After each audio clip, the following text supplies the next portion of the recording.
Un sujet important avec vous, l'ouverture d'esprit. Je vais vous parler de l'histoire de Barbara Horowitz, une cardiologue experte reconnue dans le monde entier. Un jour, le zoo de Los Angeles a fait appel à ses compétences pour diagnostiquer un grand primate malade. Barbara s'est rendue sur place et a découvert qu'il s'agissait simplement d'un léger souffle au cœur, sans conséquence pour l'animal.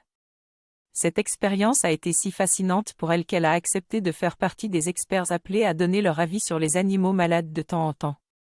Elle s'est rendue compte que l'être humain considère souvent les animaux comme inférieurs et qu'il a tendance à penser qu'il n'a rien à apprendre d'eux. En réalité, les vétérinaires ont autant d'expertise que les médecins et méritent tout autant d'être respectés. Ouvrir son esprit, c'est essentiel pour apprendre et grandir. J'ai découvert l'histoire de Barbara, une vétérinaire qui a réalisé que le règne animal avait déjà trouvé des solutions à certains problèmes émotionnels qui affectent les humains, tels que le syndrome post-traumatique post-accouchement. Elle a créé 2 congrégations, We Croyeti, pour réunir des vétérinaires et des médecins travaillant sur des thèmes communs, comme le cancer, pour partager leurs idées et trouver des réponses plus rapidement.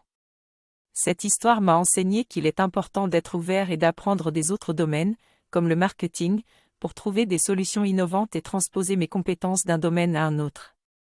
La reprogrammation de notre cerveau vers le succès passe par l'adaptation et l'ouverture à de nouvelles expériences.